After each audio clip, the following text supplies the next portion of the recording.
what can you bring to a situation that would not have been as expected within these conditions? And I think that's an interesting way for a culture to really organize itself when you're looking for coincidences in the world and you respond to your own excitement. When you say something like that, I feel excited because it's like, okay, this is on the right track.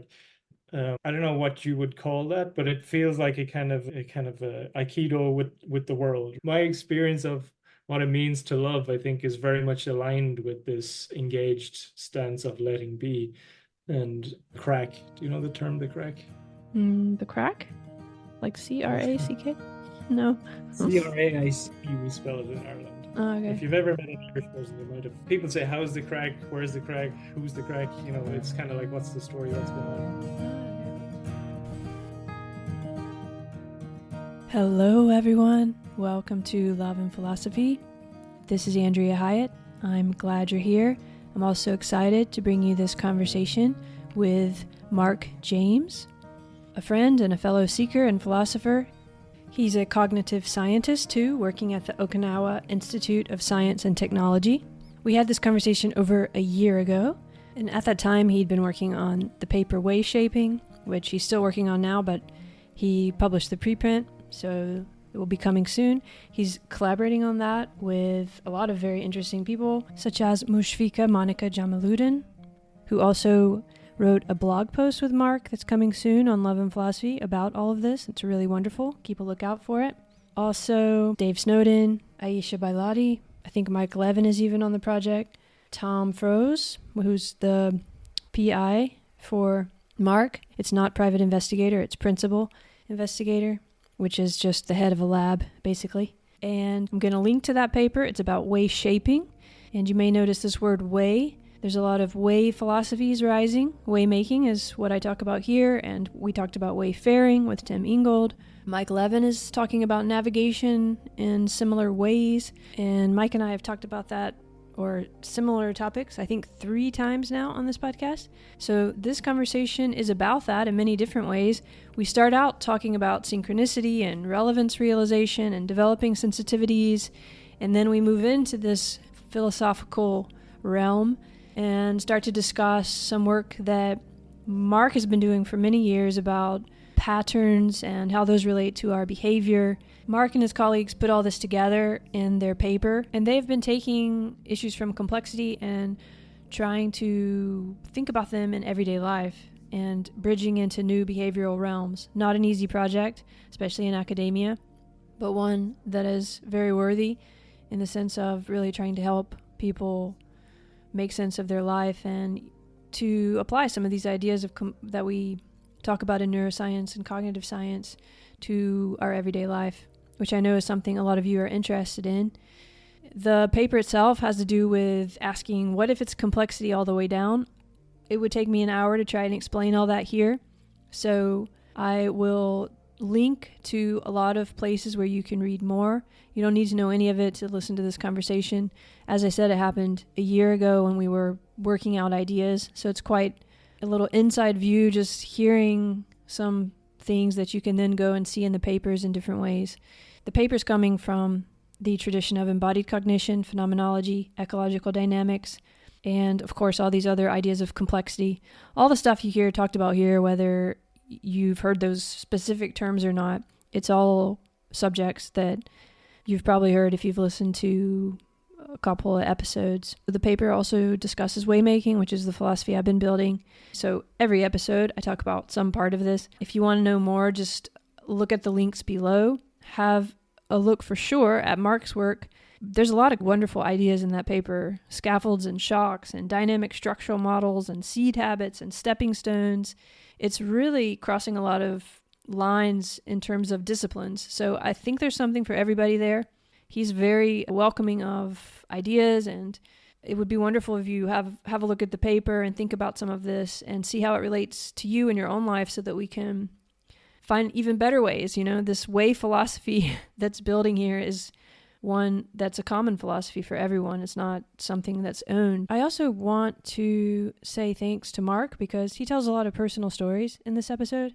We talk about the academic papers, but we also talk about it in the context of real life, and mostly his real life, though I also ramble on about my life a bit too. But I just want to thank Mark for being so open and sharing this. I'm really sure there's something here that someone needs to hear.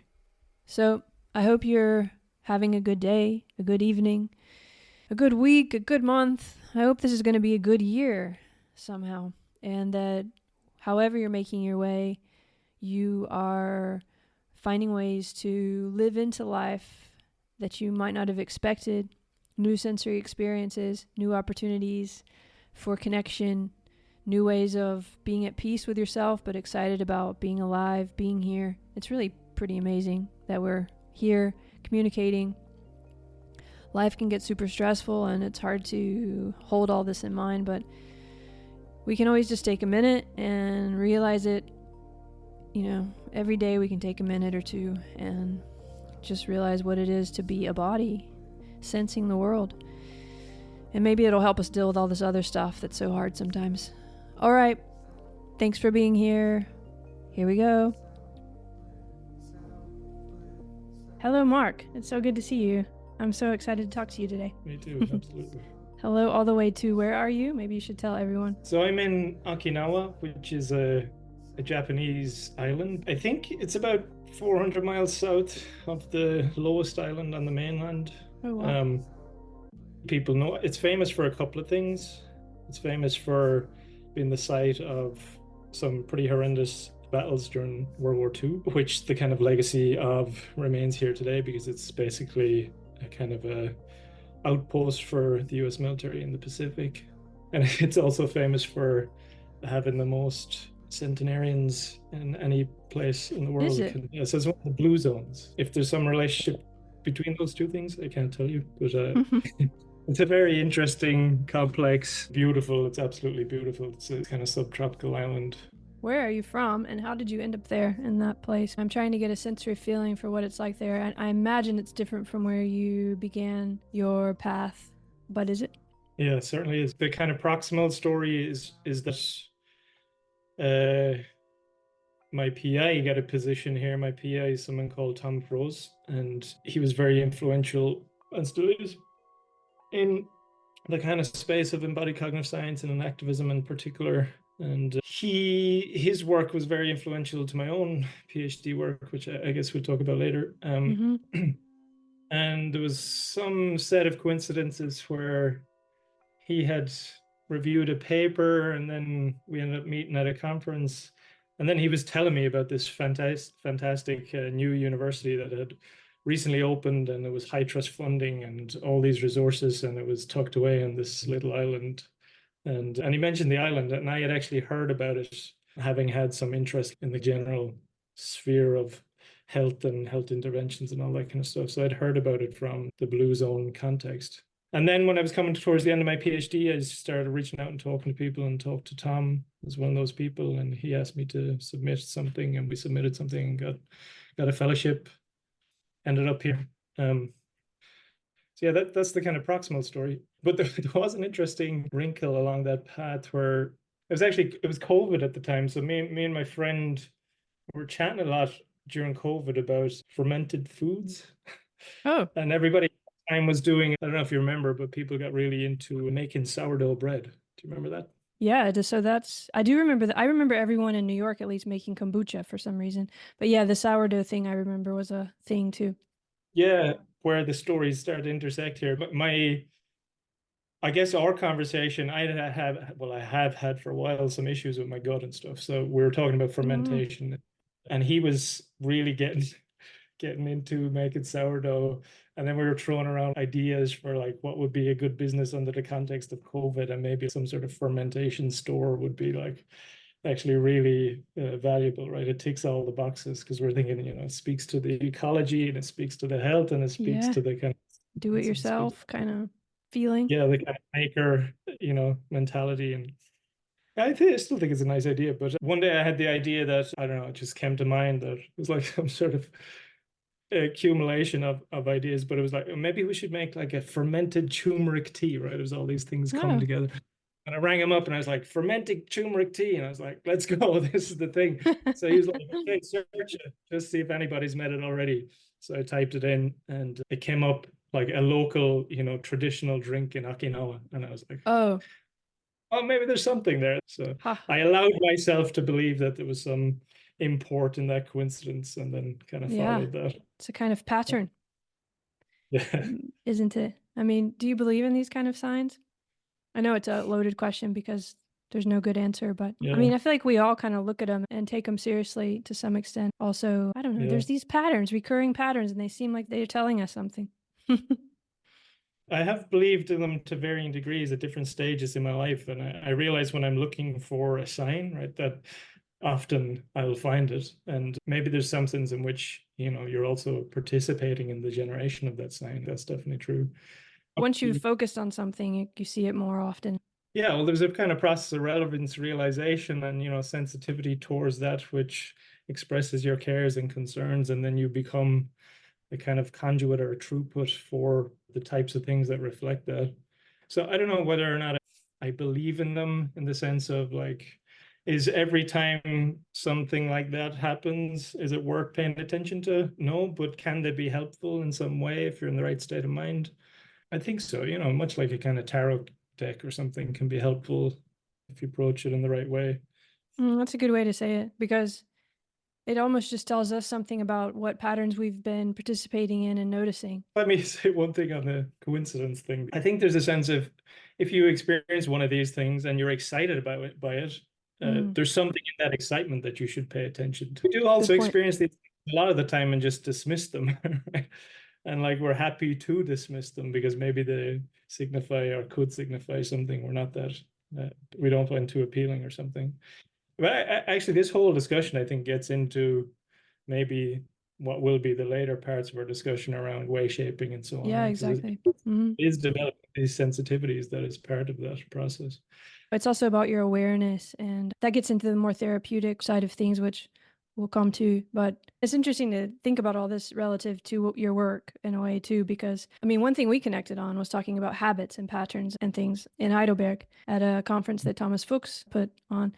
And yeah, so that thesis I really love because you talk about patterns of being together. That's the phrase. I think I say it right. I want to think about patterns of being together and where in your trajectory in your life you started thinking about patterns in that sense. I don't know which one feels like you want to start at first, but Yeah, it is easiest for me in terms of my academic trajectory to do it in something of a chronological fashion.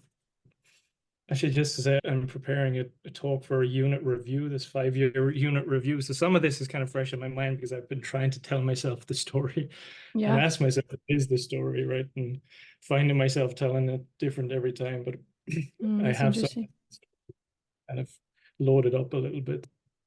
Good. Think of this as practice too. Yeah. Thank you. Yeah. So, I mean, we talked a little bit about this at my podcast last time, but like, growing up occupying very different, say, family relationships, friend relationships, even community relationships, always finding myself, say, divided between different types of practices, entertained and, say, drawn towards different types of social norms and cultures, and doing a lot of traveling after I left school, moving around quite a bit and continuing in that exploration. I somewhat started to kind of see myself as this kind of like a kind of large hadron collider for cultures, right? Like I'm just going to mix these things together in me and see what happens. And I think the desire to do that came from an artistic desire to write interesting things and produce interesting music, because that's what I was doing at the time. And I had maybe felt that my upbringing wasn't sufficiently interesting to actually do it without doing all this travel and engagement and all of that kind of thing. And anyway, at some point, I think I started to become more and more interested in, let's say, theory and ideas, and started to recognize, because it wasn't obvious to me. I grew up very rural and not immersed in. Where were you? The west of Ireland, County Clare, on a peninsula, right out in a peninsula, in effectively agricultural land between two towns, Kilrush and Cookie. Very interesting places, which we could talk about. Interesting in their own way, let's say. Yeah, very interesting settings and very different kind of patterns. But yeah, we did talk about it. And I thought about, in reading your work, I think about it now too, that you were very interested in music and reading, and you were already finding a lot of different patterns, as we talked about together before, that didn't quite fit in with those patterns there. Yeah, that's definitely true.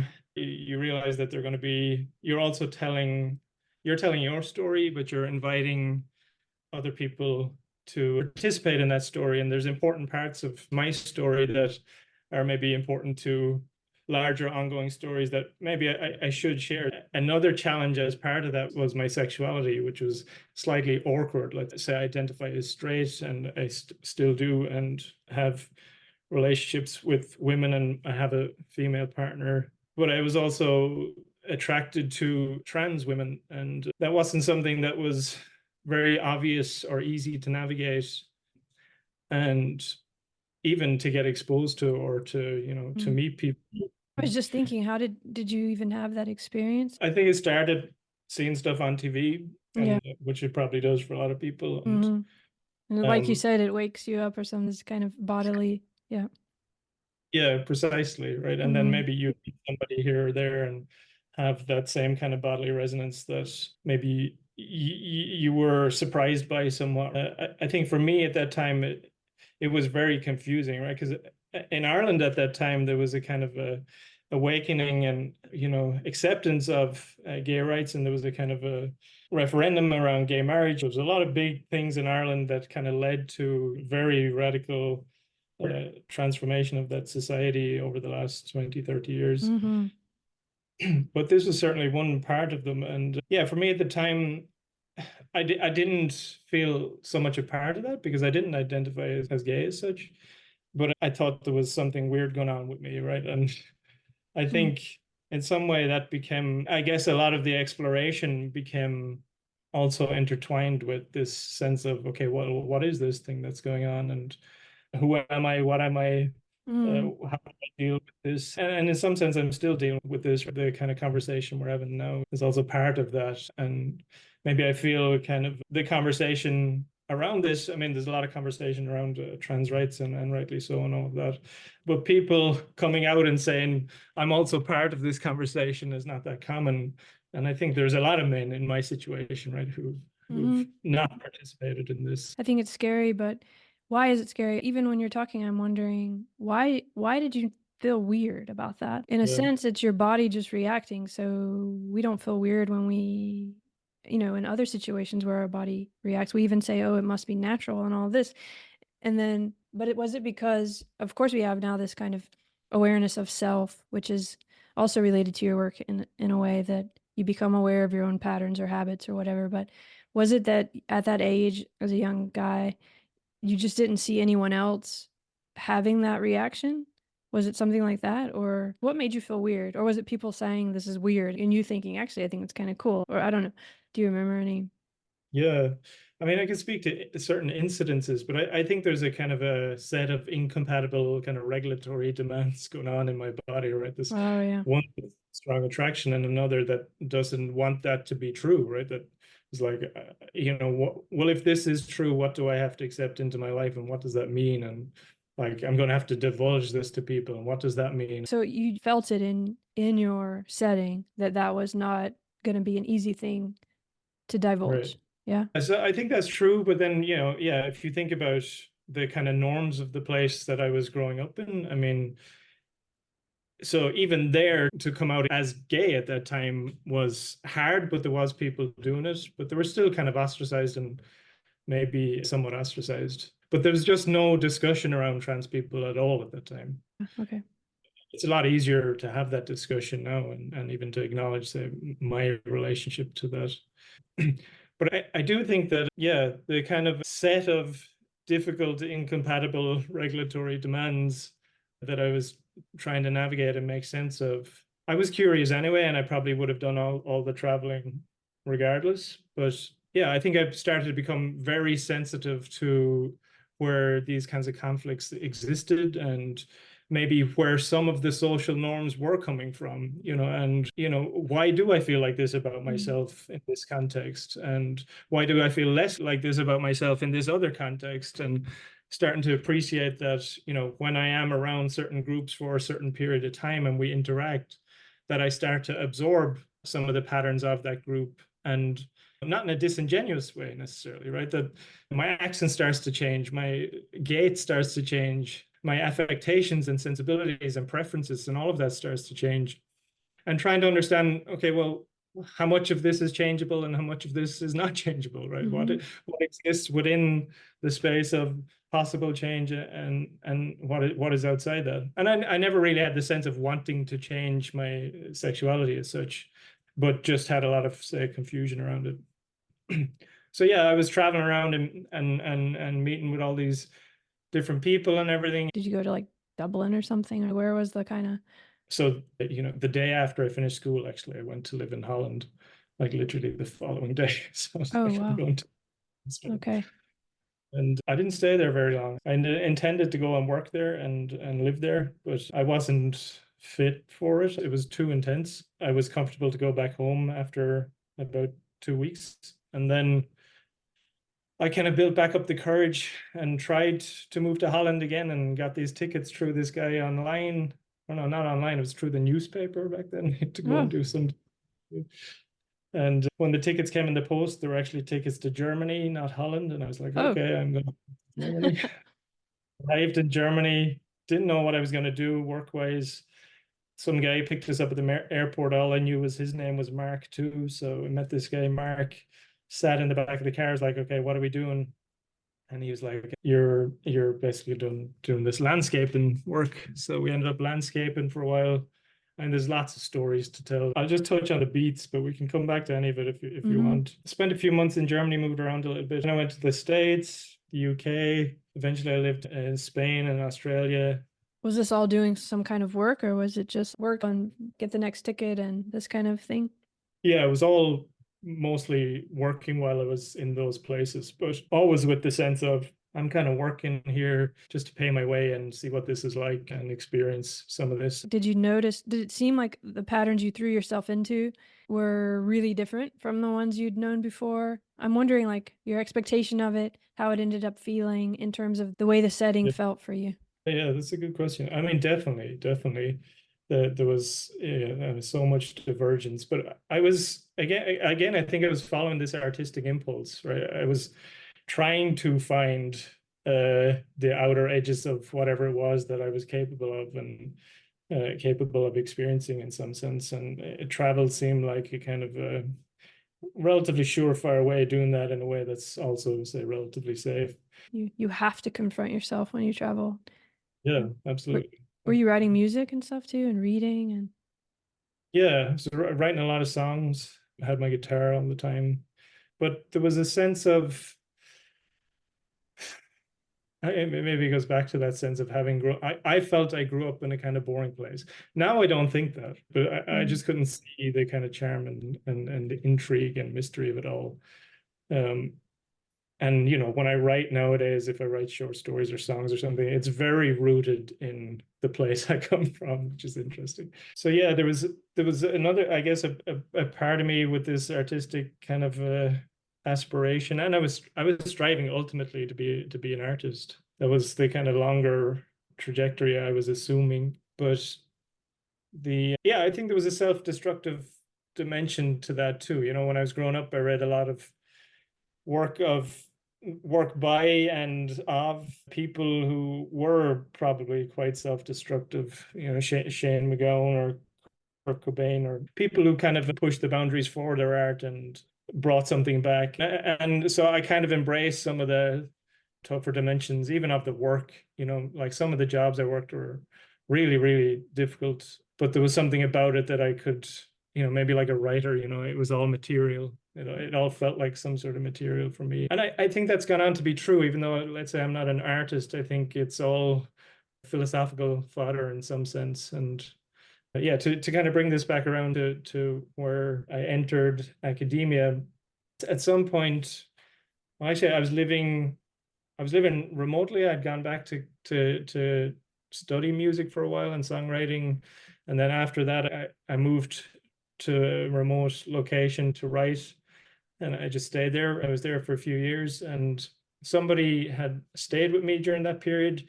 She was the first person I encountered who had read a lot of Chomsky and difficult works, and was somehow like acknowledging that type of interest or potential in me, and would share these books with me and everything. And I started to get excited by ideas. And I think in a sense I always had been, right? All my music had always been super lyrical and oriented around ideas rather than stories, let's say. And even if the stories were sometimes sharing ideas. Patterns too of searching, there's something about that that's very idea oriented, that the way you've described it so far, you're kind of looking like, why is this like this? You're thinking critically about this in a way. Yeah, definitely. And I think, yeah, so after, when you come back and see your own place anew, right, you also see what the others maybe take for a little bit for granted, or can't see outside of, in a way. And then you can kind of see their construction and how you had been constructed in that way. So I was getting into ideas on one hand, and then I was also doing a lot of, let's say, kind of a contemplative practice. So I was kind of developing this kind of, I was, let's say, always rational, but developing a kind of rational stance or something in that direction, right? But I was also like engaged with a lot of communities around different practices, and I got engaged with one for a period of time. So yeah, it was called Ratu Bagas bioenergy shaking, and it was quite interesting. And you can look it up online. The kind of head of the practice was a guy from Bali, this guy Ratu Bagas. And somehow this practice made its way to Ireland, and there was a few little corners of people doing this practice. It was quite interesting, like ecstatic movement. Wow. It looks all a bit wild and scary to anybody who's not an initiate, let's say. Anyway, I got involved in this pretty heavily at the time because I was having my own health struggles too, I would say, at the time. And With your there was stomach and stuff, or with, I mean, it's all related, of course, but yeah, I think it's all related, yeah. but I had a lot of OCD, and living isolated on my own, that got a bit worse. And yeah, my stomach was bad. The interaction between those two, I didn't really know how to look after myself at that time, but I started to get involved in this group. I both really got a lot from it and was uber critical of the way they were constructing knowledge within the group, right? It was just obvious to me how badly they were doing a lot of that. I could really see it, right? I could see somebody enter this space and start to take on the norms in a very kind of prescribed way, and then see things through those norms that they wouldn't have previously seen, or they wouldn't have understood in a certain way. And I could almost watch the kind of a train of people coming through being indoctrinated in some sense. And I don't think, like, it wasn't like a heavily indoctrinal, say, cult or something, but it certainly had some of those dimensions. And yeah, I was a bit frustrated with the desire both to experience this practice and gain some value from it, but also getting frustrated with this very obviously poor thinking, let's say, to put it lightly. Because you have this, the way you're describing that you were able to kind of, there's a lot of like stepping back. Of course, when you had these kind of bodily feelings that didn't really fit with what the norms you were told were, but there's this kind of way in which you're perspective taking, or I don't know. I just wonder how you learned it. I think maybe you just came into the world like that. I don't know, but there's a kind of, because sometimes we're just all in and we can be reckless just doing the things you're describing, but not quite aware that we're doing that. Or maybe you could be really critical of this organization, like something turns you off about it, even as you really want to be part of it, but not really thinking about it. But it sounds like you already had this kind of, I don't know, any idea where that came from? Or do you remember like always having that? Or was that coming from the travel? Oh, I heard it.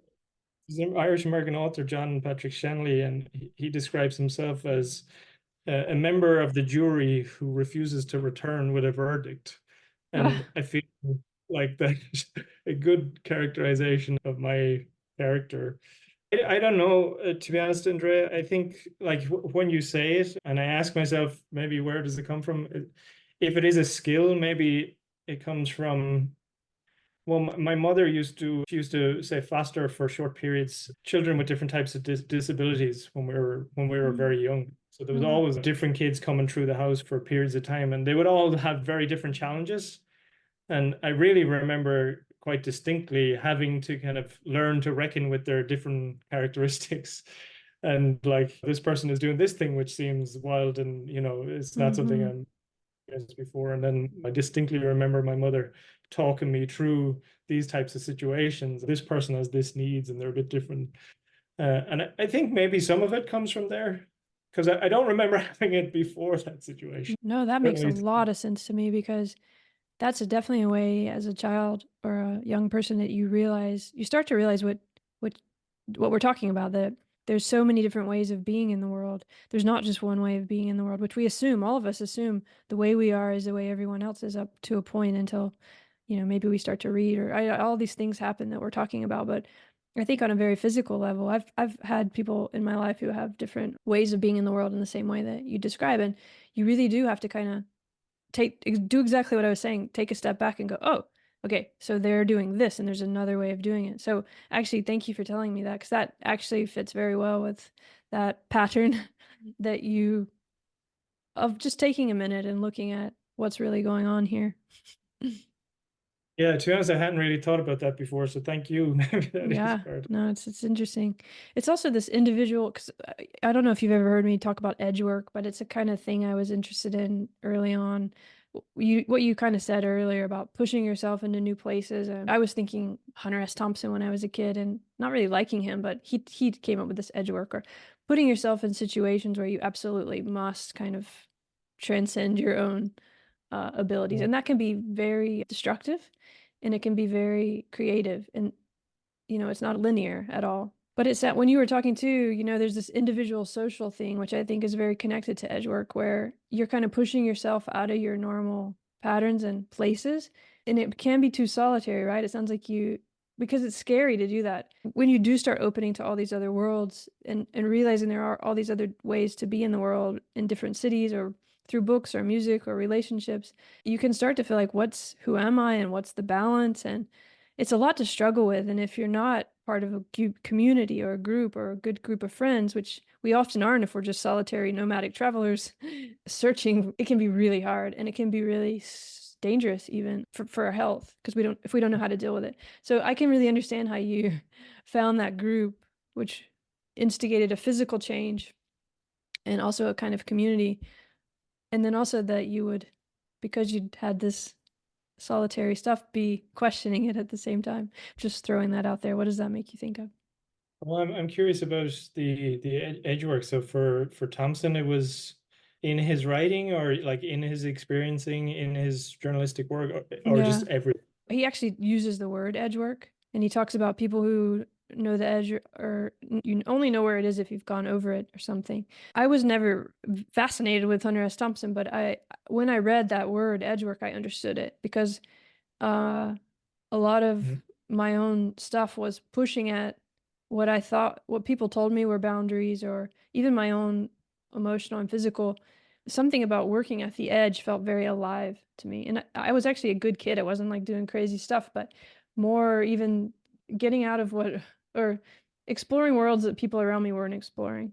And so it wasn't really Hunter S. Thompson so much as that he coined that term because it was the first time I heard edge work. And for me, that was about that. Other people Mhm. have used it in other way. There's a psychologist, Stephen Lang, who took up that idea of edge work and wrote about it, which I read back a long time ago too. And then, of course, in complexity science, we have edges and edge work. And there's a lot of different ways people talk about it now, but that he was the one who first said the word that I thought, did it make sense to you, edge work? Yeah, yeah. I mean, the idea you're describing, absolutely. I Mm. think in a way, it was maybe my kind of modus operandi for a long time. And I think the challenges that also come with it are familiar to me too. The sense of continuing the search, right, is one challenge, but also not feeling sufficiently rooted anywhere that you can kind of find that ease and comfort and safety.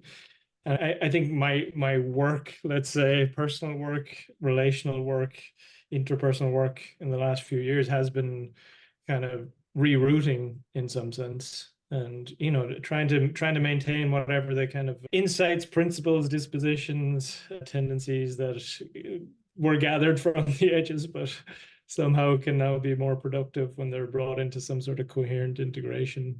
And I do think that's very possible. I'm definitely witnessing it as part of my own evolution of my identity, finding kind of root in music again, really. And like I described to you, in some of the affectations of the places in which I grew up, and things as simple as singing in my own accent, which is not something I ever did, right?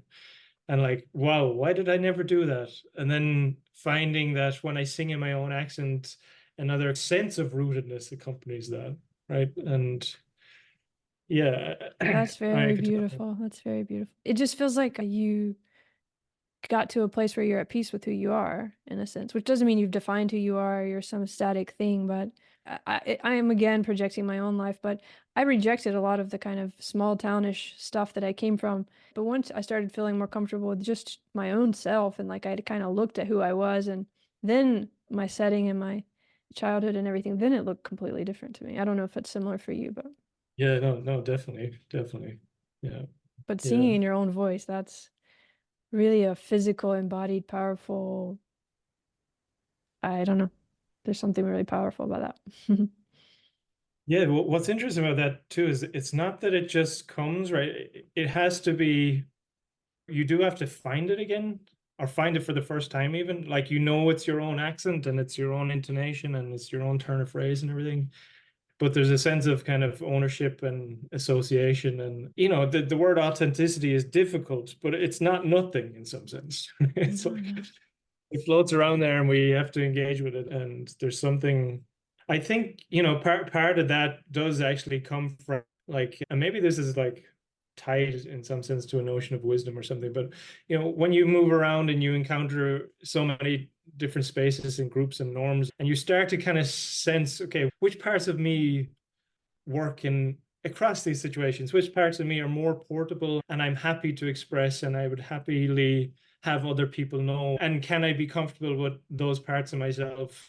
Once you can start to do that more and more, you do start to settle into those parts of yourself, I think, and kind of wear them and express them.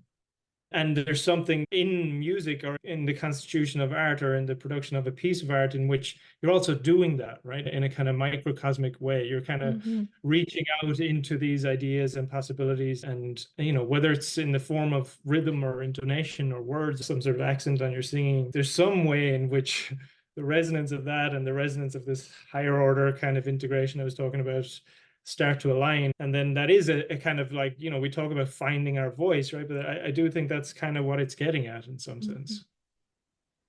Yeah, and this makes me think of your thesis work too, because maybe we can bring it in a little bit. This patterns of being together. I know it's impossible to give a summary of a thesis, but you could maybe help people better understand. But that's the phrase I always remember. And also, it's connected to habits, it's connected to embodiment, it's in a philosophical and scientific way, and so as to better understand it. But one thing I wanted to bring up was patterns of being together and patterns of being alone Mm. or solitary. Are those, you play with it a lot with the solitary individual thing too, but we tend to think of them as this linear either or. One thing I like a lot about your later work, and we'll get to it with the Wayshaping and all this that's coming now, is you talk about these things as nested and not linear habits. I think you start with Dewey's idea of that, and that's kind of true about patterns of being together too, in terms of where the individual is and where the social is. And if it's more that we're calling it those words depending on what we're trying to kind of understand and assess, rather than it ever actually being only one or the other. You have this great quote, I can't remember who said it, but about being embodied is never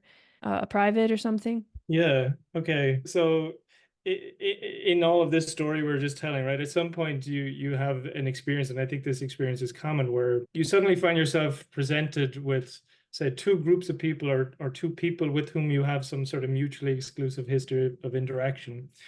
And suddenly you can't act in the way that you normally do in front of either, because there's some sort of betrayal of the other, right? Like, if I do the thing that I normally do with you, it doesn't look good to this other person, and right? And you suddenly find yourself caught. Like, who am I? Who is this? Like, who am I when I'm with those people? Because I never felt weird until this moment, and I always just felt myself. Um, Totally. so We all I know this, but just for example, you have some people who study philosophy and you're a certain way with them. and it's a bit different than the people you might play volleyball with. Could all be the same people, but often in our lives we're in these different groups, and you bring them together, and it's almost like you feel a kind of dissonance of the patterns or something. Yes, exactly. One of my favorite experiences. I don't know why I love this so much, but I think it highlights this kind of construction that we've been talking about. So that was the starting point for my PhD, that type of experience, and to say, well, okay, those patterns, let's say, could be higher order conceptual patterns, like people with political beliefs around something or religious convictions, or they could be also like norms of volleyball, right? It could be, say, constructed at different orders of complexity, let's say. So when I was in university and having these experiences and trying to make sense of them and seeing the kind of social constitution of our minds and how we could be drawn into it in interaction, and we could in a way that's maybe not consciously orchestrated, but just through the dynamics of our embodied interaction. Yeah, I started to ask, okay, well, how do we make sense of this? And the kind of existing models that say were derived from cognitive psychology around, say, memory and visuospatial sketchpads and, computational processes that were, they just didn't seem to kind of add up to and capture the types of phenomena that were interesting to me, right? There's something about that interbodily coupling, or that situation that I described, that speaks to an interbodily coupling. Your body is doing it before you even think to engage, and just kind of habituated to the other person in a certain way. So when I did my master's, I eventually came across the work of Maurice Merleau-Ponty and his notion of intercorporeality. And this speaks directly to this idea, right? That in some sense, the primacy of our being in the world is a world in which we are with others in a kind of pre-reflective manner, already attuned to them, to us and our interests, as has been shaped through those relationships and so on.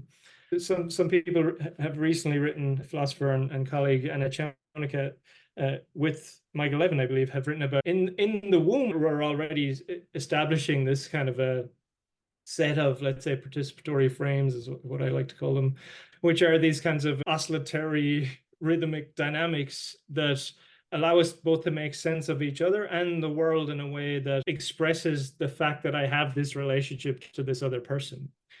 So the language of intercorporeality, and then let's say the 4E cognitive science, which comes along with, coordination dynamics and dynamical systems and complexity theory, and actually kind of starts to help us make sense of this type of stuff in a formal way, I found very appealing.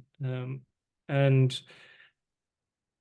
yeah, my question was, well, can we make sense of this kind of cultural reproduction and production through embodied interaction using these kinds of lenses? And in a sense, that's what I set out to do.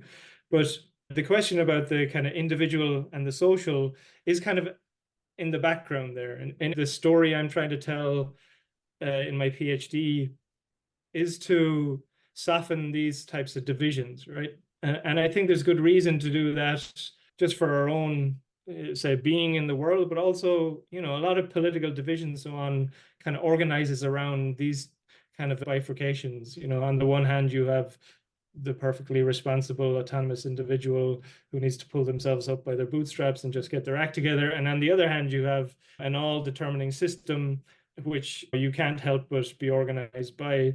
Maybe this goes back to my experience again, but my sense is neither of those are entirely correct. And although you are constrained and organized by the systemic dimensions, you also have some modicum of agency, and you can better resource that in ways if you can figure out how it's constructed in those relationships. I don't speak about it much in the thesis, but part of my interest there too was like how, even when I'm apart from these social relationships, is it that I'm organized to see the world in a way that gears me back into the social relationships, right? So I appraise the world and make judgments through a kind of lens, right, or a sense frame, as I call it, that is somehow valuable to me in relationship that I'm not presently acting within. And I think that's very interesting, because then we can really see the extent to which we're socially constructed, even if we still retain some sort of I do think we retain some strong sense of agency, but it's very hard to escape or evade that kind of social construction too. Yeah, agency is a important word in a lot of your work and in all of this, of course. But I want to get kind of messy with this a bit because it's something I often try to figure out how to articulate. Maybe you can articulate it better, but this linearity or this dichotomy that you were just touching on a bit really guides so much. And it's understandable because we are connected, we are the patterns, right? But to kind of develop and survive, our parents call us a name or our caretakers, and they kind of divide us off from that in terms of the way we began to develop our language and the way we interact with this kind of third space of representation, like through language, where your parents begin to call you certain things and your caretakers and your teachers and all these people. And you're sharing all these patterns, but at the same time, you're learning that you need to make your own kind of patterns and other people see you as a certain kind of pattern. And that develops into this solitary feeling or individual, but it's really us just doing the same thing we do in all the other patterns of the world, which is deal with that encounter as best we can. But somehow this one feels special because it does start to develop a kind of agency in the sense that by becoming aware of our own bodies and our thoughts, which aren't separate, we do begin to notice the patterns of ourselves and of the world. And there is this agency there that I think that you're kind of illuminating. But then once we've gotten to that point, we feel separate, because we kind of had to learn that in order to get here. It reminds me a little bit of leaving home to come back to home and know it. There's a similar movement going on there in terms of developing a sense of a solitary self in order to kind of then realize you're not solitary. Maybe that's getting too far out, but what do you think? I mean, the metaphor with the returning home is fascinating. I think you're onto something there. There might be something to explain. Yeah, that's super interesting. I think there's a sense in which maybe like we can say challenge the kind of boundaries of that, let's say, more atomized self a little bit. True.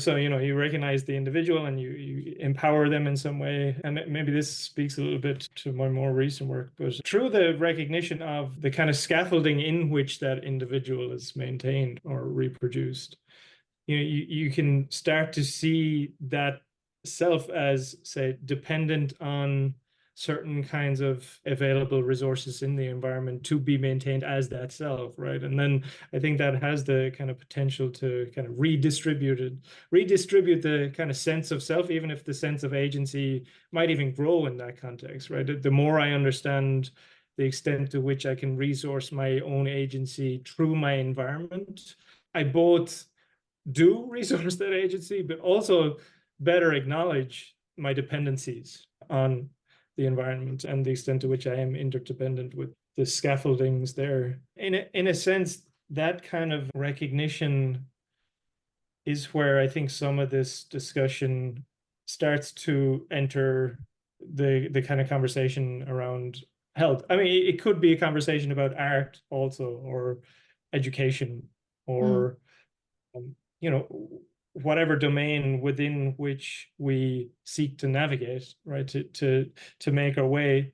I just, for my own interests and intrigues, have tended to try and focus these things on questions of health. And I think health is obviously a very broad term, and art and spirituality and all of those other things that I mentioned also can kind of fall under. The health is connected to all these other things too. It's because we're assessing when we're using all of this language and this space where we're communicating.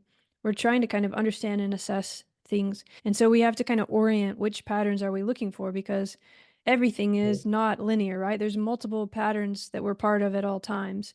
And just by the fact of noticing the pattern, we're in a way kind of we're not freezing it, but we're looking at it in a way that's a little bit different from how it actually is, because it's a process, it's dynamic. I know you like Whitehead a lot, and there's this, ongoing movement which we can't actually ever freeze and study. But through something like looking at the patterns, we can enough, because we look at the statistical regularities and so on and so forth. But to get to health, right? So maybe we can connect to your personal stuff and to the work a bit, because all of this for you, this finding new patterns, learning how to balance and find the refrain and the harmony in all those patterns was a matter of health too, wasn't it? And it was, that's not like there was the health of your body and this, it was all at the same time. But did turning your attention specifically on this idea of health show you some way to look at those patterns differently that was helpful? I'm hesitant to even start talking because I know I'll Mhm. just start rambling in some direction. This is perfectly great place to ramble, as I've already Okay. demonstrated. So I like to tell stories with this kind of work because, you can read my work and it's technical and abstract, and I try and work a few stories in there because when you're talking about something like health, there is a broader audience that I have in mind and want people to be able to connect with this stuff. And I don't know if I do a good job of doing that, but I'm working towards doing a better job of doing that. Forgive me for telling stories and so on. Mark, I think you connect very deeply with people in a way, just in the sense that you've described. You connect with them by being present with them. And this is all about trying to articulate how to kind of narrate that. So stories are actually probably the most helpful thing, just from my point of view. Okay, well, I'll stop apologizing for myself. I Thank you. come from a story culture, a culture of apologizers. Okay, So, okay. uh, so yeah, my own journey around health, let's say, has a few particular threads, some of which I've kind of gestured to. And as you say, it's a broad category and it could include all of these things, but there's maybe some more well-defined elements of that that are more obviously health related. And one is that I've had some sort of chronic health condition for a very long time, not very well understood, and to this day, not very well understood. But basically, on occasion, I would lose the coordination in my body, and it could last up to 3 or 4 days. And it would be quite mild, like a mild ataxia, or, if you see somebody at the end of a marathon struggling to kind of Hmm. coordinate their limbs, like a very mild version of that. But if I was taxed with any sort of exercise or doing anything stressful, I would just completely shut down. Actually, can I tell you a funny story? Yeah, please do. Although that's a very deep thing. I just taking a minute to take it in because that must have been a lot to go through. But yes, now I'm ready to laugh. Better be funny. Well, I appreciate that. Yeah, thank you very much. I feel seen and heard. Thank you. Once we were in Holland, actually, it was late at night and I was in what I call the zone, right? Where I'm in this kind of wobbly space and I can't coordinate very well. And it was very late at night and I was stressed and tired and I just wanted to get home. And we were on a alley, side alley, and walking along this alley, and on the corner were two guys kind of hanging out 5 o'clock in the morning, didn't look super friendly. Anyway, we rounded the corner and they started talking to us, and we just kept walking. And then maybe 50 yards up the road, I noticed that they were following us, and one of them started shouting. And as I said, when I got stressed, my body would just shut down entirely. So as he started shouting and getting closer, my body started slowing down more and more. And Whoa. by the time he got to me, I had just like stopped and I had to like just sit on the ground. I And don't know why this is suddenly, funny, but okay. It is funny, but it's almost like suddenly I'm this seeing it in whole a cartoonish kind of way, where you need to speed up, but instead you slow down. yeah, I remember it in a kind of cartoon vision too. Hmm. Like by the time he got to me, sitting on the middle of the road had like transformed the situation so much that he couldn't comprehend. And he was like, whoa. It's like, dude, what is going on here? And then the other guy who was with him was kind of trying to continue the robbery. And he's like, fuck's sake, man, can't you see there's something happening here? So he asked me if I needed an ambulance. And he was just like, heroin? It must be heroin. I was like, Uh, no, it's the guy who coordination. was probably gonna take your money or whatever asked you if you need an ambulance. Yeah. There was somehow like this You whole. just switched the whole pattern. Yeah. I mean, Hmm.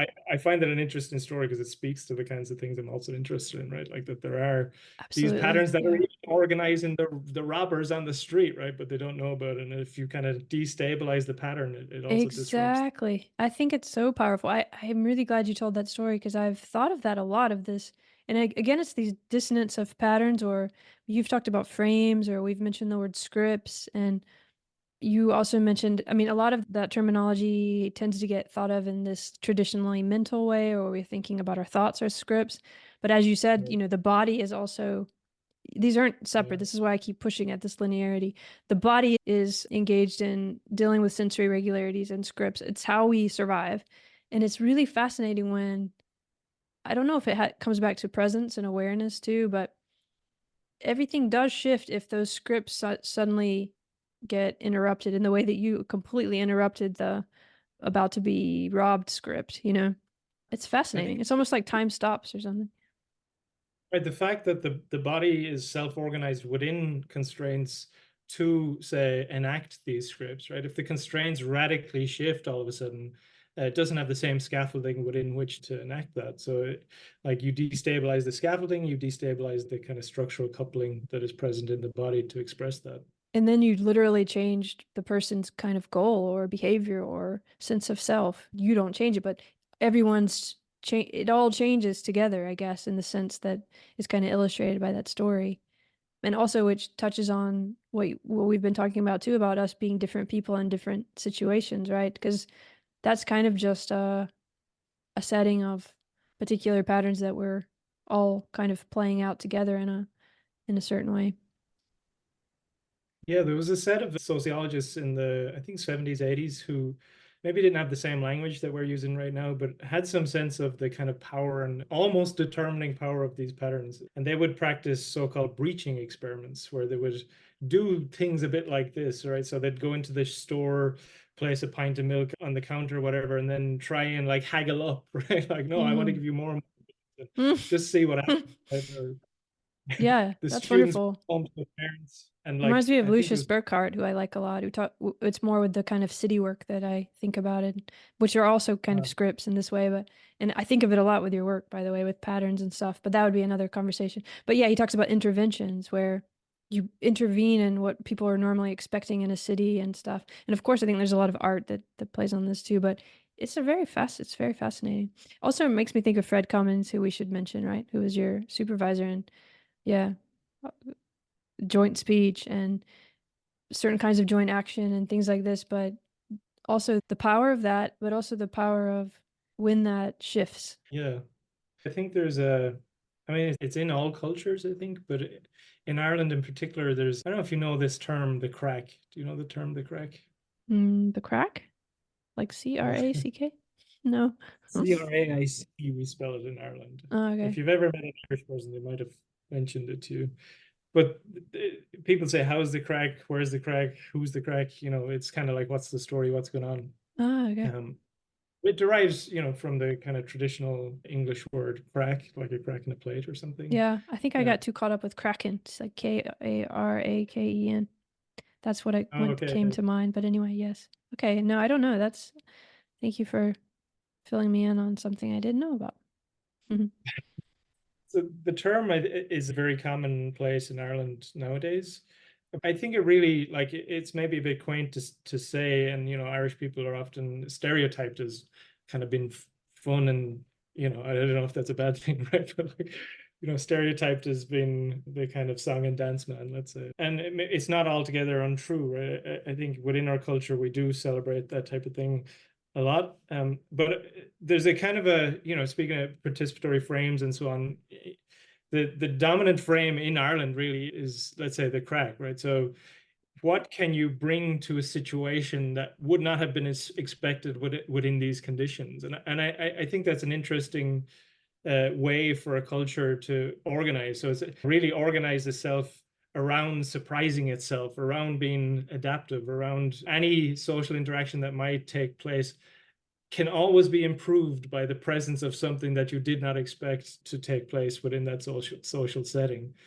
That is I, fascinating. I did not know that. Now I'm trying to think about the history of Ireland. But anyway, okay. Wow. I think there's, yeah, I mean, these are just my ideas around this. Someone Hmm. else might disagree entirely, but there's a text recently by an Irish author and journalist, Fintan O'Toole, who's maybe kind of one of the most articulate, say, orators of the contemporary Irish story. And the book is called We Don't Know Ourselves. And in Ireland, we have this phrase like, we got the new television and we didn't know ourselves.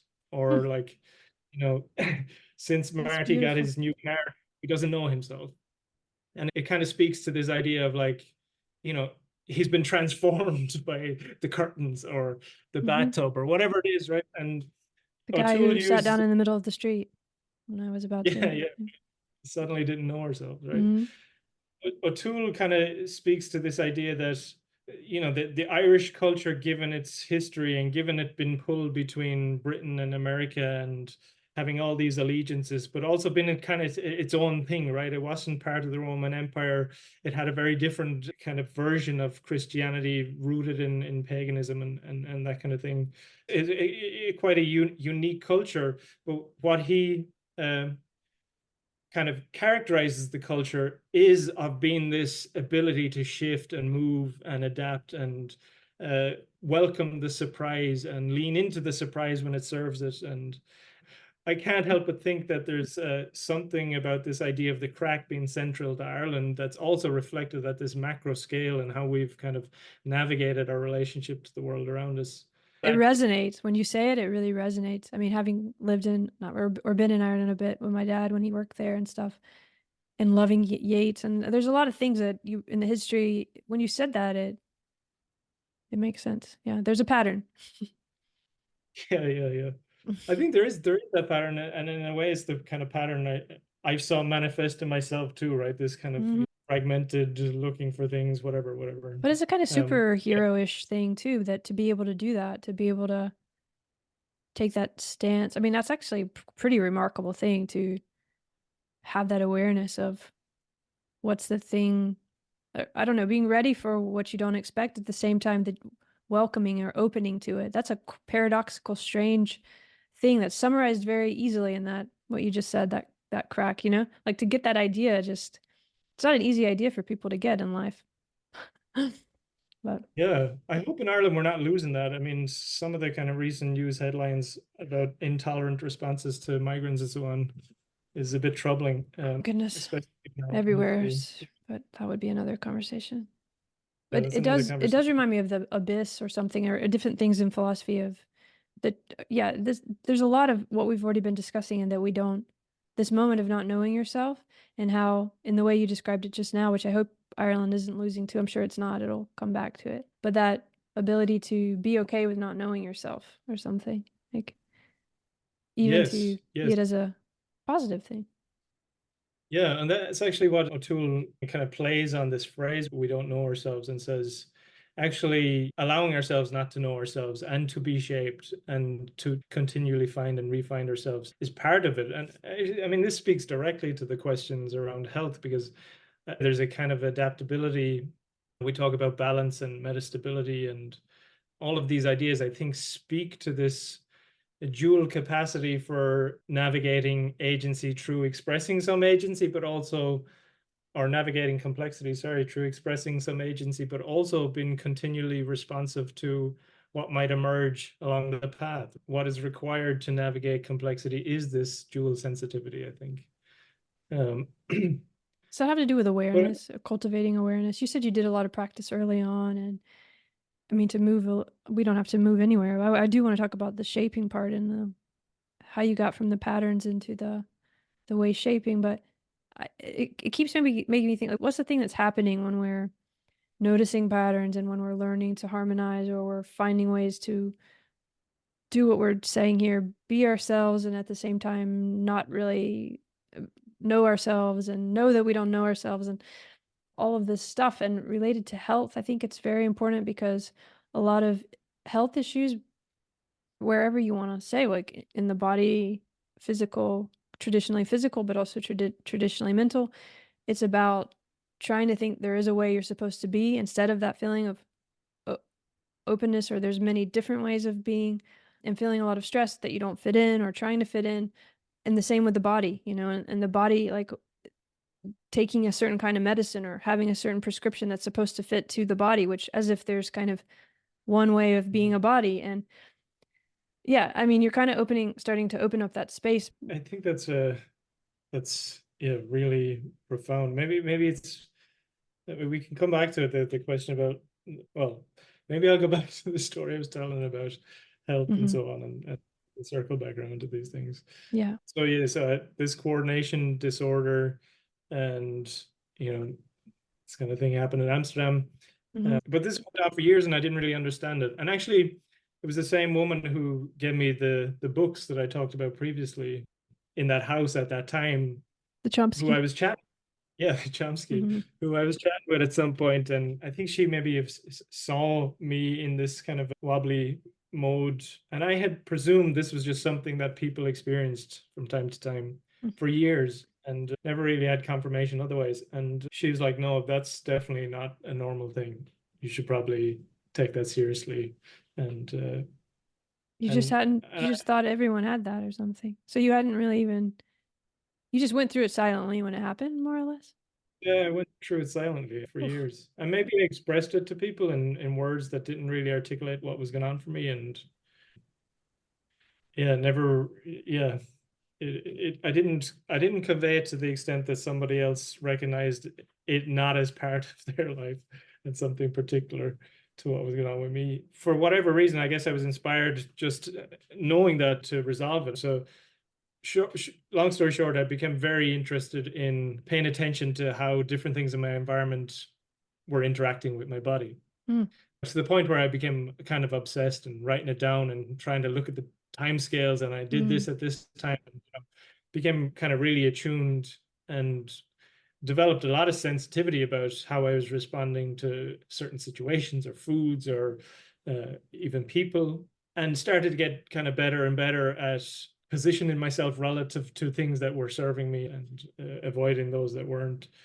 And within that, started to kind of grok onto this notion of habit as also serving this type of interest, right? So I could see how habits were unfolding in my kind of social constitution of my mind, but also that I could kind of, if I could gain control or somewhat steward or steer my habits or manage them in some way, that I could address some of these health issues that I was experiencing. And that I kind of just played around with in the background for years until relatively recently, where there was a situation in which suddenly kind of the value of life was presented as something not to take lightly. Just a situation with a colleague who got quite sick. And a lot of us, I think, were forced into a reflection on what is it that we really want to be doing and focusing our time and attention on. And this particular interest in shaping habits for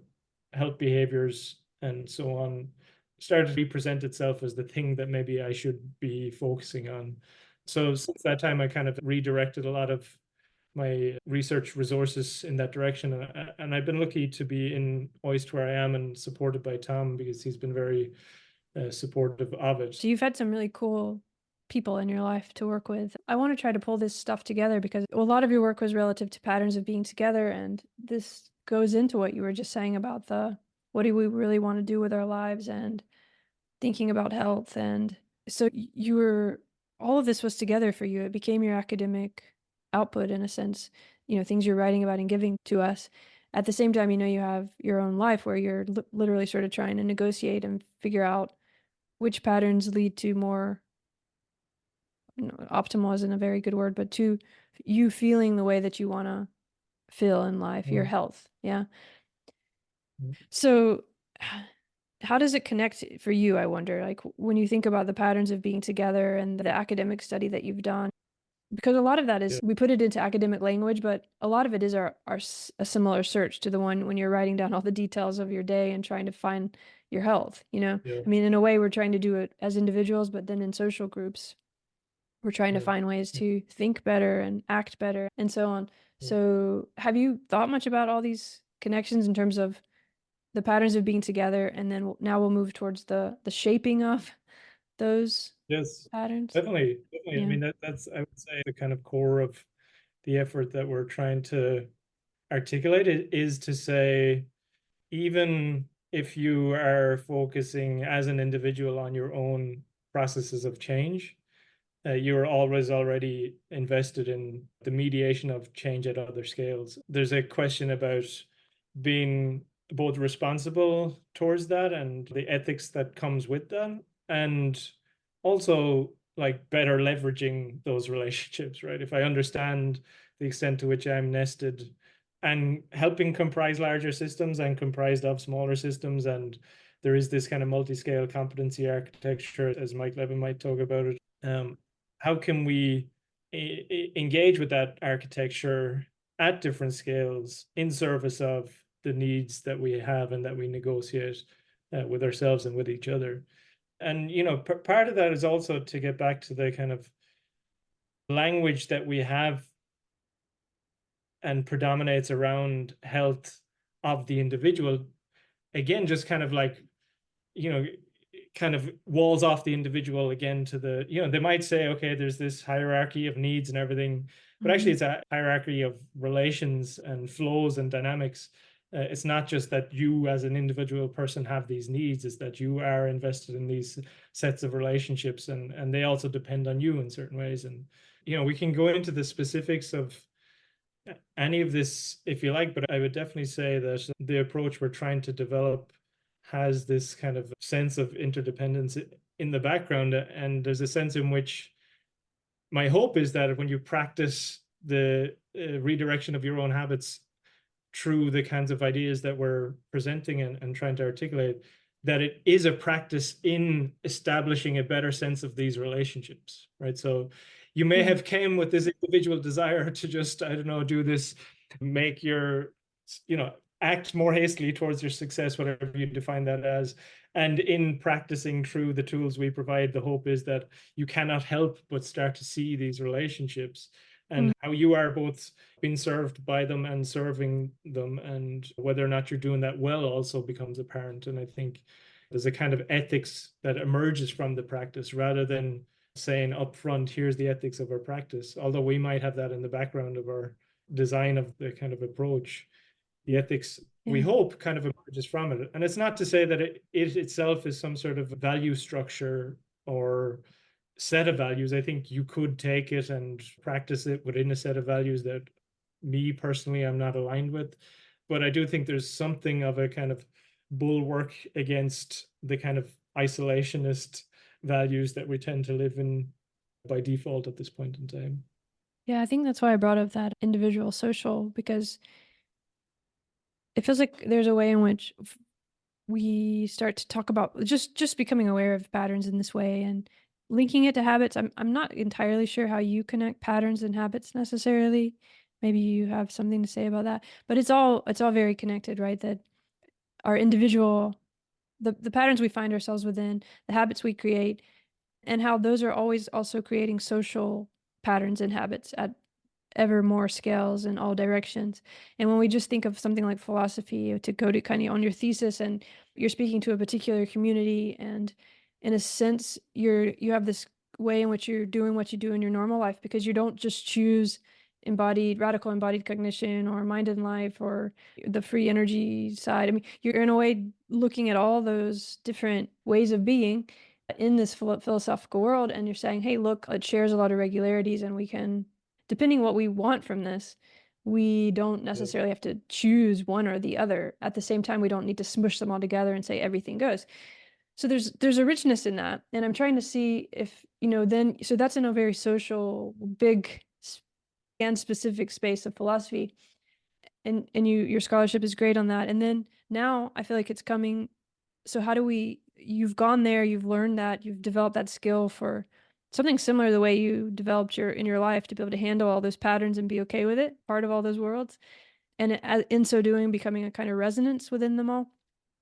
So now it feels like to me with Wayshaping, and I don't know, you keep saying us and our team, but I'm not sure who exactly that is, but you seem to have a community where you're trying to now take all this scholarship and everything you've spent so much time, because it's a lot of work, reading, knowing all of these things, thinking through them, writing. And then, I don't know if it happened when your friend got sick or what, but it's like, what am I really doing with this?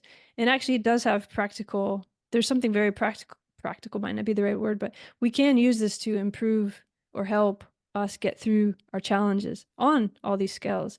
Does that seem a little bit fair, what I just said? Is it a kind of bringing it into the realm of health at a different level now that you've gone through all the scholarship at that other level? Is it almost like a practice, like a behavioral practice? And Yeah. Yeah. No, that's exactly how I think about it. I mean, I think in a sense, although I express my interest is in ideas, growing up, my dad, another story, right? But growing up, my Good. dad was Mhm.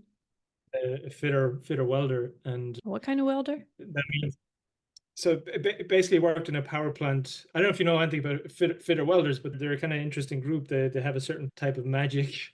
They basically tend to say any of the machines, but also the structural dimensions of a plant, let's say. So I think what's interesting about them is that everything is available for refashioning and remodeling, right? Huh. So fitter welders are notorious for like building tools out of other tools, and you see their toolbox and it's all tools welded together because Mm, they had to fashion something on the fly for a very particular job that was only ever happened once, kind of. great. So he's thinking across categories too, like what of this could make this work and so on in terms of the mechanics. That's cool. Exactly. Exactly. My dad brought home some of that interest at some point to make extra money, and we started a kind of crafts business. And as part of that, we were doing kind of sculpture, but it was always very practical. It was always very pragmatic. Candlesticks or lamps or staircases or, chairs or things like that. And yeah, I was obsessed with it. Something I did for a long time, I guess, was my original artistic kind of expression. Wow, that's Um, super cool. Makes sense too, because it's also about seeing things from different perspectives and, like not just thinking because it's been called a chair and people have only sat in it that that's all it does or something. I mean, there's a lot of connection here I see between yeah. all the. Mhm. Yeah, definitely, definitely. And So, this the sense was, I think, this possibility of recombination, but towards a particular end. There was always a sense of, well, it's practical, right? We can justify it because it serves some end. And I mean, in a sense, that made sense in the place where I grew up, surrounded by construction workers and agriculturists, and these are the mhm. kinds of things. These were our customers at the time too. So your dad was doing that. He was doing what I described in a way, sort of, but in real, in a factory. Yeah, so he was working in a power station, but we were doing this kind of more artistic endeavor Yeah, at yeah. home. And I understood yeah, that. I was just okay. trying to figure out how it relates to your work in philosophy and now your shift to the Yeah, yeah, sorry. similar, yeah. Both of those, Yeah, the so art at home and the work that he was doing. It's, yeah, anyway. I I think part of me has always had this kind of teleos towards the practical, so even when I was doing my PhD work, it was to help me understand my relationships to the people around me. There was something very practical about it, and to be able to communicate to others and maybe mitigate some of the tensions that arise because of conflicting norms and that kind of thing. The philosophy I've done has always been channeled in the direction of something quite. I mean, you said pragmatic, but I like that term. I think there's a kind of pragmatism to what I do. I like it too. It just sometimes has different connotations for different people. Some people, Sure. integrated might be better, or, there's a lot of different ways of, yeah. But I guess what we mean is it's your life and your work are not separate, which it feels like a lot in academia. So this is Yeah. for those who aren't in academia, this might feel very familiar, but if you're in academia, it often, especially if you're in some kind of specialized neuroscience something or cognitive science, you can feel like everything you're doing all day, you can't even explain to normal people because they wouldn't, not that they Yeah. couldn't understand it, but they would have to take time to read a million books and know all this special language and references and so on. And you just start, it can feel very isolating. And I guess what I'm hearing you say is your work has always been practical and integrated in the sense of it still relates to the life that is shared across kind of disciplines or different groups of people. But this way shaping really brings it home in a different way for me. I mean, it's, No, I think that's true. Yeah, I think that's the effort in some sense. So if it feels like that, that's good, right? And there's a sense in which I'm, like we said earlier, when you're looking for coincidences in the world and you respond to your own excitement, when you say something like that, I feel excited because it's like, okay, this is on the right track. And people do respond to it in a way that maybe they don't to some of the more abstract stuff, and certainly some of the ideas I might be interested in, but don't so much work on. yeah, Um, I feel like you're still all finding the language and the way to express it, but it's there. I mean, the way making part, we don't want to talk about that's part of it because people hear enough about way making probably, but in that sense, I understand because it's about all these different levels that we've been talking about. It's health and many different kinds of landscapes depending on which patterns you have in those and looking at them and so on. And then there's the wayfinding, which you might want to talk about, which is wonderful scholarship that I'm just discovering recently. And then the shaping part too. To close, we can touch on the way and the shaping of Wayshaping, which is what you're working on now, and there'll be more to come. But I guess to lead into that, we've been talking about patterns a lot. Are you trying to help people learn what their patterns and habits are and to understand them almost in this musical or dancing or continuous sense and reorient? Is that the kind of practice that you're really developing with things like the seed habit you talk about and self-scaffolding? There's some real terms there. I don't know what to compare it to. I mean, logotherapy or something, but there's a way in which there's a philosophy and there's a practice emerging out of it. Is that fair? I'm just setting it up for you to say whatever you want, but that's how having just looked at it, it feels like that. I think that in a sense, we're still figuring it out. And Mm. so when I say there is actually a team, so I should name them. So Tom is part of this in the background somewhere. Also, Mushfika Monica Jamaluddin, Aisha Baladi, and Dave Snowden is also a collaborator from afar a little bit. But actually, this work is kind of also framed by a broader framing in what we call multiscale health. We're doing that work with Fernando Rosas and Michelle Mays and John Sykes and Michael Levin and Tom as well. And there we're trying to look at how misalignments across scales, both spatial, let's say domains or spatial and temporal, are or disorders are characteristics of these misalignments or characterized by these types of misalignments. And within that context, if it's, let's say, okay, the broad strokes, if it's true that disorder is characterized by misalignment, well, then prevention of disorder or restoration towards health requires some sort of, say, realignment, let's say, broadly speaking. And the primary, say, means by which an individual can serve their own realignment is through the kind of shaping of their own patterns so as to situate themselves in the world relative to flows that serve their needs, right? So, like, what is a habit? In a sense, it's the means by which you couple to a regular flow in your environment, right? And ideally, that should serve your needs. And to the extent that you can orchestrate or shape or architect or design your habits in ways that does that over some period of time relative to different needs, right, you're better able to kind of, let's say, maintain this kind of sense of health and adaptivity and resilience that we kind of gestured towards. And what I love too is that it's not, you say realignment. I just want to stop for a minute because it almost sounds like there's one alignment that's right and you got to get into it. But you do talk about Dewey, as I brought up, and about not thinking linearly about habits and not thinking that there's just one kind of alignment, or that maybe you are saying, but you and your team are going to help people align and then they're just going to be aligned and everything is, it's not that kind of a alignment, is it? I don't know. No, so we have a kind of working definition of health as advantageous alignment relative to negotiated needs, right? So it's a dynamic alignment that shifts around given both your available resources.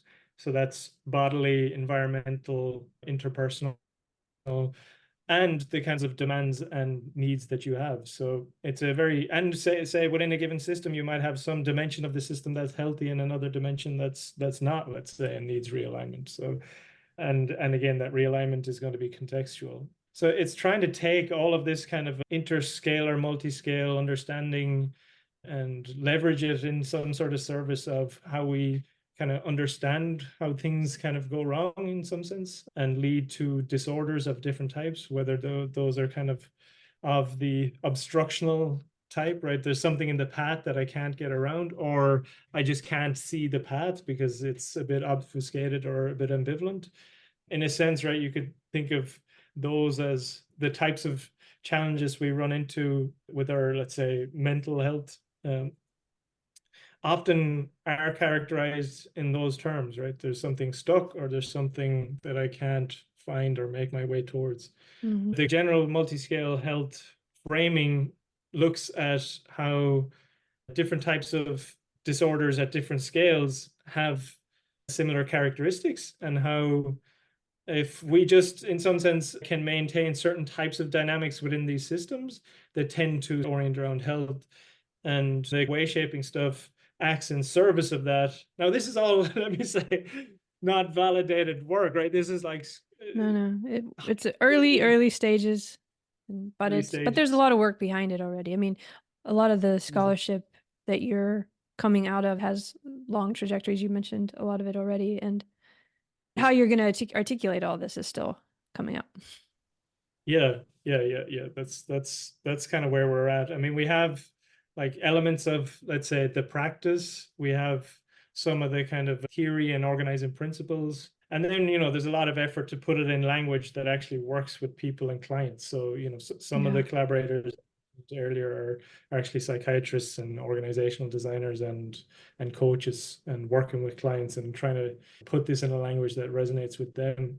And they don't have to understand everything that kind of exists in the background, but our hope is that when people are informed by this language, that it's both more effective in some regard, but also like that there is a kind of, in engaging with this kind of scaffolding in service of your own change, you also start to incorporate the scaffolding, and with time just start to become a way maker, way shaper, way finder that's more in tune with the kinds of needs that you wish to express That's within beautifully said.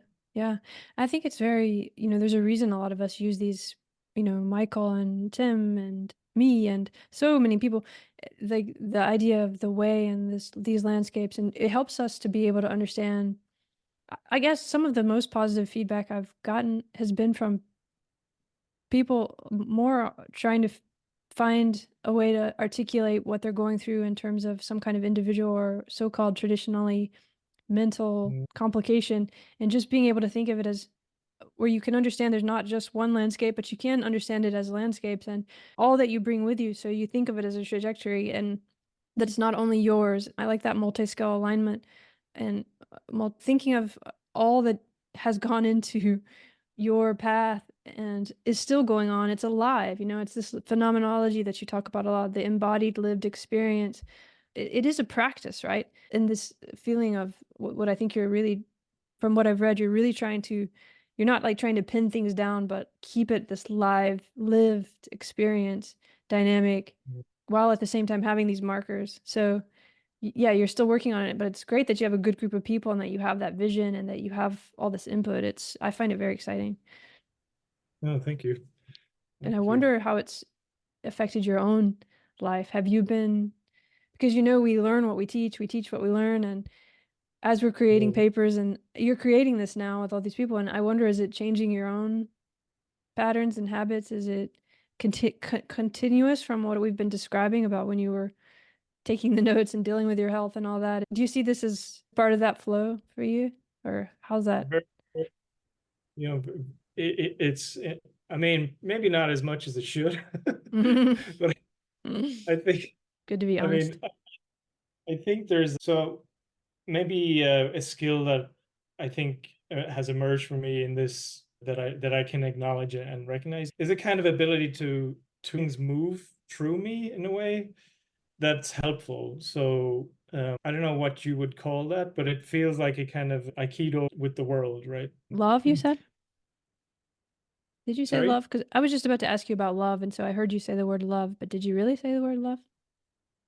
I didn't, but it's in Oh, that direction. I was about to ask. I don't know what you think love is, because I was about to ask you. I was thinking, but it's a kind of a keto with the world, because I was trying to relate this. I wanted to ask you about your own practice. You can please continue, but also just, yeah, this love and philosophy is the name of this, and I can't help but always introduce that word at some point. We've already been talking about it, but keep going, please, with the Aikido. What were you saying was the Aikido with the world? I heard love, but what did you say? I'm actually glad you brought that up, because I do think this is where this connects. I think Okay. this is exactly so. Whatever that kind of a stance towards the world is, or towards yourself, or towards the situation, where you both say respect your kind of agency and trajectory, but also stay sensitive to the possibility both that you might have been wrong or that there's something else might emerge that you don't know yourself, or what's the phrase? We don't know ourselves. Yeah. you know ourselves. Yeah. I think so. As in the practice, we do kind of gesture in the direction of the idea that let's say as a practitioner, whether it's you engaged in the practice yourself or serving somebody else as a kind of facilitator, that the stance is one of a kind of engaged letting be. So there's a German term, Gelassenheit, I think I pronounced Sounds somewhat good. right. Mm. This this is so it means engaged letting be, but I don't know if you know Hannah D. Ager's work. She Sure. has this. She talks about the nature of the relationship between knowing and loving, and she talks about knowing in a kind of way that like knowing well is a kind of loving, right? And what that entails is a kind of letting be, right? I'm present to the thing. I'm kind of there as the scaffolding it needs if it needs it, but I'm also letting it do what it needs to do and express its own autonomy and agency and individuality. And and she uses the example of romantic love as a way to attune ourselves to that type of stance towards the other or towards the world. I also think, I'm not a parent, but I expect parenting can be in its finer moments very much like that, where there's neither desire to over determine or under determine the other, right? But let them kind of unfold and present themselves to you. And I do think that is so when I first encountered Hannah's work, I could see this from a contemplative standpoint as some set of skills I might want to develop. And there's something to that. I do think there's a kind of possibility of refining those skills. Um, and I think our work is somehow in this mix of the types of skills that are refined therein. But I think she's right. My experience of what it means to love, I think, is very much aligned with this engaged stance of letting be. Yeah, I think maybe, that extends not just to, the other, right, but the parts of ourselves that maybe require or deserve that. And, when I think about way shaping as this kind of engagement with ourselves and our environment and trying to understand the relationships and like what is open for change and what is not, and what is resistant to change, and how, given the available resources in our environment, we might say nourish or resource ourselves in the direction of some desirable outcome such that we are getting our needs met in more regular ways. That really does feel like expressing a love towards myself. And if we include others as part of that, there is going to be a negotiation there. So it is going to be a set of negotiated needs that we are orienting towards and, kind of refiguring and reconstituting and relearning as we move towards them, because there's always novelty kind of entering upon that relationship too. That's really beautiful. It makes me think of intention and action, which we didn't talk about, but comes in a lot. This idea, I think you say in some of the early writing about way shaping that we are not the things we care about, we don't actually often care for or take care of, is what you mean. I think it's like this, what we really care about, we don't actually end up spending the time and energy to kind of take care of it. Yeah, well, this is something Monica speaks about a lot, the idea that we don't often care for the things we care about, and that trying to bring some sort of alignment between those two things is often very challenging. In more traditional psychological terms, we might say there's a discrepancy between our intention and our action. And then we beat ourselves up over the fact that I just can't realize this intention. What is it about me in particular, right, that I can't realize I'm such an idiot or whatever, and we're hard on ourselves. But actually, in this kind of embodied approach, right, first of all, acknowledge that in some sense our intentions are distributed through our environment. So is our environment set up in service of those intentions already? And if it's not, I mean, we're really kind of working against the energy gradients that already exist there. So wonderful. Yeah, I have to stop that in just a minute because we do think that there's our intentions, but just to go back to even where we started with even with our conversation we had on your podcast, like we are different people in different situations, and the intention and the action changes too. So it's beautiful that you just, it can seem so simple, but to realize that what's the setting that you're putting yourself in, and what inner trajectory are you bringing to that, and all of this, just to have some way to think about that. It's so important. Yeah, I mean, in a sense, what we're trying to do is develop a language to think about that, right? Yeah, because it's hard. It seems simple, like a simple act, but it changes so much, and it's actually so nuanced, and that gets to the practice too, because you don't just do it once and then it's done. It's like kind of, you learn, it almost becomes a habit or a pattern at the same time that it's coupled with awareness and presence. It's not just that you're taking it for granted, and we're still all trying to figure out how to put language on that, and that's, part of what we're all trying to do, I guess, with this stuff. Yeah, yeah, yeah. I'm glad that some of it is landing at least. That makes me happy. Yeah, it is. And yeah, I think it's what we need to be thinking about and doing, and bringing it together in the sense that you're trying to do. So I'm Yeah, glad you're and doing there's, it. mean, we termed the framework for the time being, at least, Wayshaping, in no small part inspired by your work. So thank you very much for for the broader framing here. I really do see this as a kind of a kind of manifestation of waymaking in some ways, and maybe the attempt to distill some of that into a practice of sorts. When we bring intention to our waymaking and we add some sort of a shaping element to it, we can navigate the kinds of trajectories that we might want to more intentionally, I would say. Yeah, I do think like some of it seems so obvious, right, when you say it, but it's like, but it wasn't obvious until it was said in a particular way. And I feel like there's a lot of that kind of thing emerging in this work and surrounding work. And like one thing we're thinking about a lot recently is um, if you think about this multiscalar health idea, and what's necessary. If you have all these scales and domains, what's necessary, or at least one dimension of that, is like adequate and distributed communication across those scales, right? If you don't get that, you don't have the ability to coordinate in a way that serves the body and identity, let's say, and personality and everything. One thing we've been thinking about is how all disorder is in some sense a manifestation of too fast, too slow, too much, or too little. Right? There's a scale at which something is happening, and the other scales cannot absorb or accommodate or metabolize whatever has been, say, produced from that higher or lower scale, that results in some sort of disruption and tension and something that needs to be resolved.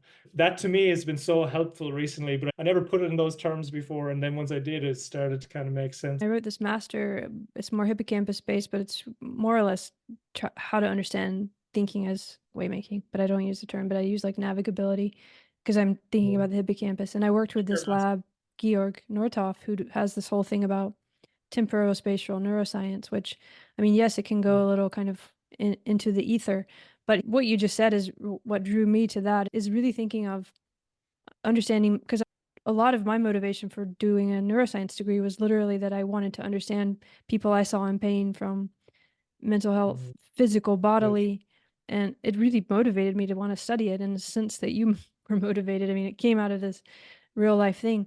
And a lot of it is exactly what you said. It's once you start to look, someone's living in a slower space or a faster space. There's just the alignment issue, not only in the embodied experience, is somehow something is different there, and they're trying to fit into some kind of setting. You talk about setting and place a lot. We don't have time to get into it, but those themselves can be like the kind of containers through which we grow and change. When these people are experiencing this pain and discomfort, often it's the misalignment with those settings and their own settings. It helps me a lot to think of it like that, and you can see it in the research too, in neuroscience and in other sciences. But Yeah, no, I really do think it's a kind of a unifying vocabulary that's, well, you have to be dangerous, or you have to be careful with unifying vocabularies, but like sets of ideas and principles that are, yet to be extracted or made sense of, or refined, that will help us think about these things so much better. And I'm excited for that. I think it takes to the, most of us most of the time have good intentions. It's hard to Yeah. realize them. Yeah, it's how So to like act if we, together to help each other. Because often we're also doing similar things, but we're calling it different words, or we feel like we need to be in competition, like, coin this or do this, or instead of, oh, actually, we're all doing this together. yeah, Yeah. no, I But agree with that entirely. Yeah. but I think that's why I like this framework because it can incorporate a lot of people who are doing things similar. It's just trying to find this practical level of what to do with it. It's a lot of work, but I think yeah, I don't know. I'm just saying thank you for doing it, and I wish you a lot of luck with it. And I'm here to help anyway. I've thought a lot about the practice of waymaking too, so at some point I should look back at all that writing. It's from a while ago and see if any of it even, maybe it connects somehow. I don't know. No, it'd be awesome to meet. Well, actually, I'm in Europe soon. I don't know if I have the chance to meet up, but it would be awesome for us and people who are similarly interested, maybe to organize something around this and Yeah. sit down, lock ourselves away, or open ourselves up, or whatever we have to do. But kind of see where this whole thing is at and I where it think that's wants a to go. good. As I was reading your work too, I was thinking there could be some kind of I don't know what, like a colloquium or a club or a forum or some way of sharing Yeah. among all these people. I guess in a way I'm trying to do that with this. That's what this all started as, but I meant it more specific for what you're trying to do. Because yeah, it feels like it has important, practical, and something that needs to be done right now in terms of helping us find our way, make our way, shape our way, reorient. Is there anything we haven't talked about that you want? I just realized it's been like a couple hours and it's getting dark there, so I don't want to, you need to have your evening, but is there anything we haven't talked about that, is kind of on your mind that you would like to say, or just anything that pops into your mind? I mean, I think we could keep talking, but what's pressing? Or we can keep going, but There's a lot of technical things and everything I would love to share with you at some point, but maybe they're mhm. not that interesting at the moment. Yeah, we can always talk again about other stuff, but it's just nice to connect with you again. And I guess the last question is, are there any patterns or habits that and you don't even have to answer this question, but I thought of it a few times as we were talking. Like, I wonder how hard it is for you to change your patterns and habits and to realign and to keep in mind this dynamic lived experience as not static. I mean, one thing I struggle, or I think we all kind of struggle with, is mistaking the map and territory or whatever. And Yeah. yeah, understanding, keeping in your whitehead kind of mindset, or that this is a process, and even as we study it and create these practices, they will all of that will still be changing. I just Yeah. wonder how hard is it for you in your own experience of patterns and habits to kind of reorient or realign or think of it. Yeah. Has it become easier doing this? Yes, definitely. Yeah. I mean, I'm kind of like proud to say yes, and I do use some of these ideas and the intuitions that I've derived from them. I think it's always surprising me, and there's always blind spots. I don't think we're ever going to capture the full complexity of how we make our way. I kind of, it would be boring if we could just shape ourselves perfectly in line with whatever intention, all the kind of mystery and surprise and crack was gone out of it. But Hmm. definitely, I've become better at being able to situate myself relative to the kinds of flows that are serving my needs. And, there's a sense in which over time, the feeling of needing to change in a given direction has definitely lessened because I guess I am maybe feeling more rooted at whatever those sources are, and I'm returning to them often enough that the kind of frequency and amplitude of throughput is met in some way that does satisfy my present needs. But yeah, there's still challenges. I'm trying to like make my way within academia and shape my way within academia at the present, and we're trying to, me and my partner trying to find a place that we can be together. She's in the States at the moment, and Oh, wow. That's pretty far that's away. challenging. Some of these come come in useful, but also they have their limits, and I'm finding my limits there at the moment. Yeah. Well, maybe it's time to that those ways will form another way. I mean, it's like we were saying at the beginning, once you start getting kind of clear on the patterns that you resonate with, you start to see more of those patterns, and those paths do start to open. And it's not mystical or anything. It's just that's what's happening, and that's what we're trying to understand. So, yeah, as someone who's had a lot of long-term, far distant relationships, but recently kind of did what you're saying. I settled and came together in one place. When it's time, it really works well. So yeah, I'm sure it'll happen in the right way. My dog is needing to go out, I think. Yeah, Mark, go ahead. I was just asking, who's your dog? This is my dog, Holly. Want to come say hi, Holly? She's been trying to jump on my. Oh, guess where she's from? Mongolia. I'm gonna say Ireland. Here's Holly. Hello. Hi. She's from Mongolia. Oh, cool. Yeah. I saw your cat walking around in the back. Ah. You have to say something so it comes on my camera. She didn't say.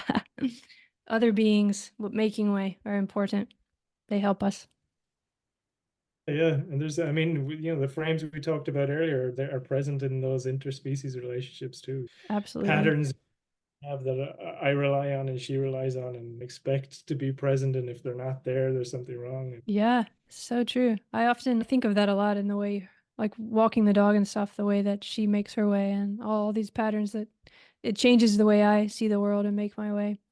And the reason I asked you about the patterns and stuff being hard for you is because I feel like we're getting to a point where we're trying to really live our work in a sense, or in the way that all we've been talking, all this creation of this philosophy, or not even bringing this montage together into a framework and articulating, clarifying, it changes your whole way of being in the world, And yeah, in the same way we've been talking about, you can't really distinguish all these beginnings and ends anymore. And it does get hard with academia of where's the right space to be living in that kind of experience in that world.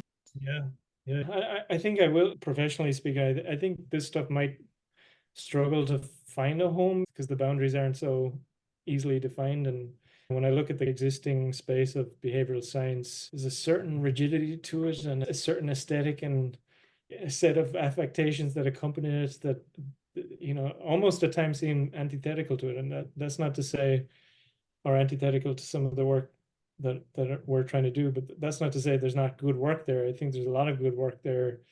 I just think we have our critiques of that, and I think they're pretty robust critiques, and I'd be happy to talk about them at some future point. But I think the critique is it's helpful, but it's kind of limited, and not acknowledging those limitations and pushing through, I think, can be destructive, and hopefully not too destructive before we figure out how to reorient again. But no, I agree. And I do think there's a lot of people in academia who are trying to do that. I think it's shifting, and a lot of when I think of different theories and practices that I would kind of connect somewhat in the tradition of where wayshaping is going, that they've made a huge difference, and they weren't all really easily accepted in academia at the beginning. So there's some worth in being in academia and trying to, having your ideas tested, being with this group who's really thinking critically, and at the same time being able to hold those other spaces like we talked about at the beginning, where maybe this is going to have its first resonance in different areas that aren't traditionally kind of fitting into that academic trajectory, but at the same time, you still respect it all and let it be. And I think it also helps to shift academia too, and what people want and what they do from it. So all to say, I'm very grateful that you're doing all this, and I look forward to talking about it more and hearing more as it develops. Yeah, thank you for having me on. I've really enjoyed this. I said before we came on that I was kind of excited to have this conversation because it felt like I was going into a kind of safe space and it was going to be comfortable and chill and good chat, and I feel like it has been all of those things. So I appreciate making that space. Well, thanks for being here. I think you've shared a lot that I definitely will take with me, and I think other people will too. That is really helpful, and thank you for being open and sharing that stuff. It really makes a difference. I can tell you just from hearing some people who write, and there's one little thing that someone shares that no one's ever heard anyone else share before, and it might even seem small to other people, but to that one person, it does open them to a path they needed to open to. So I feel like you've done that. Who knows in what way, but thanks anyway, however you've done it. And have a good night there. Do something nice, I guess. But now it must be almost 8 or something. It's 7. 4:15. Okay. All right. Well, have a good evening. Bye to the cat and bye to the cat.